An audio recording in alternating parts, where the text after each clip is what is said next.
ఏమేమి వస్తాయో బయటికి. సార్ మరొక వైపు విజయసాయి రెడ్డి గారు కోటలో రాజు బాగుండాలంటే జనంలోకి రావాలి అని, ఈయనేంటి విజయసాయి రెడ్డి గారు పక్కలో పనులు అవుతున్నారా బయటికి వెళ్ళని? ఇప్పటిదాకా ఆయన కూడా కోటరీలో ఉన్నారు, అవును. ఇప్పుడేమో కోటరీలో ఇందాక చెప్తున్నాను కదా నేను, ఆయన కోటరీలో లేరు, ఇప్పుడు బయటికి వచ్చారు. కానీ ఇప్పుడు ఎవరి కోటరీలో ఉన్నారు, ఇది పెద్ద ప్రశ్న.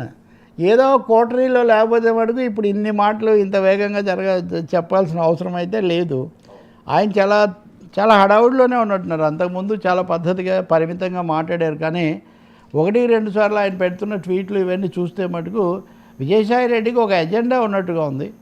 ఆ ఎజెండా జాయినింగ్ బీజేపీనా, లేదా జాయినింగ్ సమ్ అదర్ పొజిషనా, లేదా వ్యవసాయంలోనే ఏమైనా కొత్త ప్రయోగాలు చేస్తారో మనకు తెలియదు. కానీ ఒకటి అయితే అలా ఏం కనిపించట్లేదు. అంటే ఇదిగో తొందరగా వేగంగా కేసులు విచారిస్తారు, జగన్ మళ్ళీ జైలుకు పోతాడు, ఇలాంటివన్నీ చెప్పారు. కానీ ఏం స్పీడప్ అవుతున్న సూచనలు లేవు.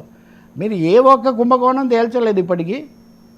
మీరు ఉదాహరణకు ఇప్పుడు ఈ సమయంలో చూస్తే కూడా వివేకానంద రెడ్డి హత్య కేసు, మొన్న వాచ్మెన్ గంగన్న చనిపోయాక అందరు సాక్షులు చనిపోతున్నారు, రక్షణ కల్పించాల్సింది రాష్ట్ర ప్రభుత్వమే కదా అని డాక్టర్ సునీత అడుగుతున్నారు, ఆయన కుమార్తె. మరి జగన్ ఉన్నప్పుడు అంటే జగన్ మీద మనం ఆరోపణ చేయొచ్చు, ఇప్పుడు ఈ ప్రభుత్వం ఉన్నప్పుడు కూడా మరి రక్షణ ఎందుకు కల్పించట్లేదు? దస్తగిరి భార్య కూడా మా ఆయనకు రక్షణ లేదంటుంది.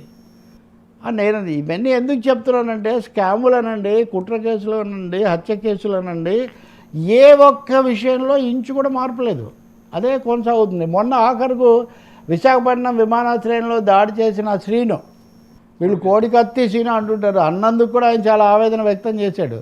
10 నెలలు అయింది, ఇంతవరకు ఏం తేలలేదు. ఇప్పుడు ఇదైపోయింది అదైపోయింది అని చెప్పినప్పుడు ఎందుకు తేల్చట్లేదు? కనీసం పారదర్శకంగా మీడియాలో ఉన్న విషయాలు ఎందుకు బయట పెట్టట్లేదు?